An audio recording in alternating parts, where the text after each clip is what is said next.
Hello, fifth grade artists. I'm super excited to share artists with you today. This is Bridget Riley Blaze, and she was an op art artist. In the 1960s, she was creating this art, which was known as op art. It was called that because, you guessed it, it's created an optical illusion. And when she first showed these pieces, people were absolutely amazed. They thought that she was running some sort of electrical wire through it, making it look like it was moving.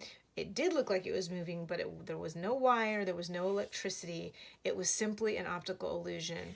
And the way that she did that was by placing these lines very close together at certain angles and bending and not bending in order to create that illusion.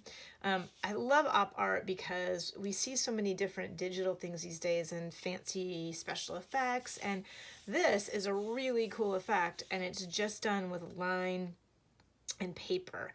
There's nothing else to it. And even as I'm looking at this now, as I'm showing it to you, I can feel like it's moving. It looks like it's moving to me, like it's spinning, like it's moving up and down. So we're going to create our own op art piece today and be inspired by Bridget Riley Blaze. For this project, we're specifically going to focus on the first one that I showed you. These lines start in the middle, so it's sort of a radial effect, and they're going to radiate out. For this project, you will simply need a piece of paper, and it can be a piece of white copy paper if you want. If you happen to have a piece of paper that's colored, that would be great, but it's not at all necessary. This works on white as well. So what we're going to work on is something that looks like one of these. And the way that you do it is by first going on a little scavenger hunt around your house. You need to locate 3 different circles, actually 4 different circles that are concentric, that are going to fit on the paper inside one another. So this is what I found, and all you do is you're going to lay the biggest one. The thing that I found that worked the best, that we all probably have laying around, is some sort of like salad plate. So sometimes we'll have a large plate and there's like a smaller plate that comes with it. That seems to fit the best as the largest circle, and I just traced around it. I didn't do it super dark because I'm going to eventually erase those, but dark enough that I could see it. My next line, I just found a little bit smaller plate. You can use, I thought even an oatmeal container lid would work. Whatever you have around the house is going to be great. This is a Tupperware, and then I flipped it over for the smaller circle. So what's important is not so much the specific size of each circle, but that they're concentric, which means that they're fitting one inside the other. The other piece that is important is that your first circle should take up the whole paper, so it needs to go to the edge. And if you can't find something that's exactly that size, just draw a circle and make it as circular as you can. For this project, you can use one of 2 things, and I did one each way so I could test it and make sure that it worked. These lines I did just with a Sharpie or a black marker. The rest of these lines I did with watercolor. If we were doing this in the classroom and we were all together, I would want us to use paint because it's a great opportunity for you to practice using a paintbrush and creating these lines. So if you have watercolors, this is a wonderful use for them. If you don't have watercolors at home and you would like some, I did pull some from our classroom, and I'd be super happy to drop them off to you. So you could send me an email and I will get them to you this week. So for this, you are going to start with a center point, and you are going to radiate out to your first concentric circle. So I just went right out from it. You don't need to measure the center, it's just roughly the center. For the first one, I'm going to go up to the next circle, down to the next one, up and down. And I'm doing these first ones in Sharpie so I can show you, and then I'll switch to paint in one sec. The next line needs to be pretty close under it. And again, there's not necessarily an exact right amount of space for this, but you do need, and this is the part that's important, you do need to follow the line. So I'm closely echoing my line. And I found that my first few, that was actually pretty simple to do. But then as I went on, maybe it's just because I got into the flow, it was becoming more difficult. So I really had to concentrate. The other trick I found is that it helped me to actually rotate the paper so that I was doing it at the same angle, because I want to keep that same line all the way through. So each of these should be parallel to the one that is that it's echoing.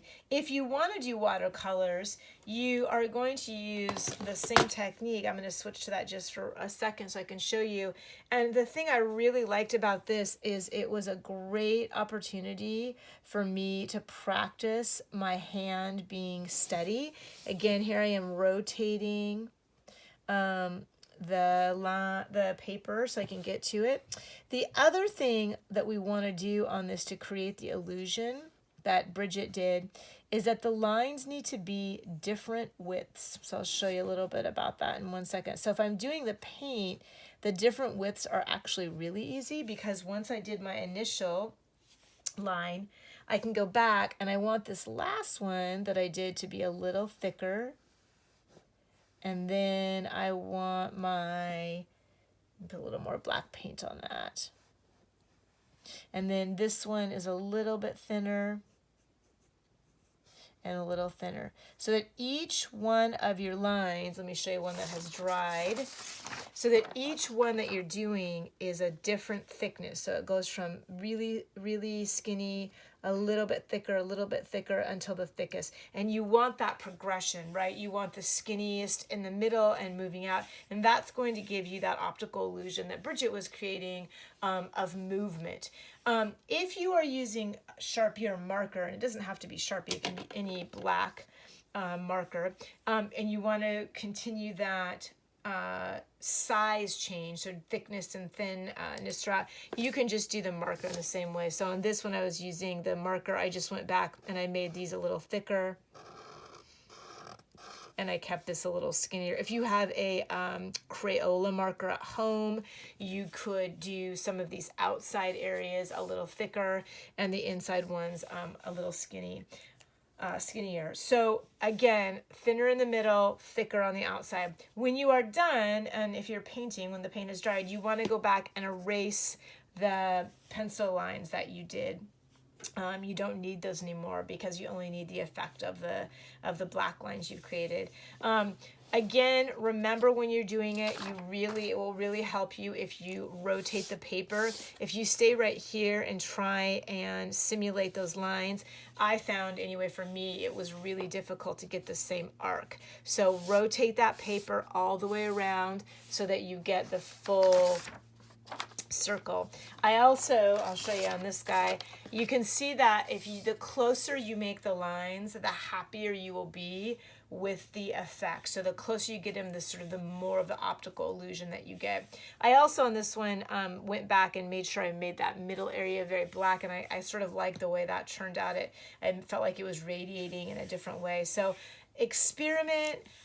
Try different, maybe different arcs of the line, try different thicknesses, really try and take advantage of an opportunity to do thick and thin lines, because it is just a line, but as you know, there's just a big difference between, pull this paper I was using for something else, a thin line and a thick line. They're giving you very different effects. So on this paper, it will add to the illusion that you're trying to create.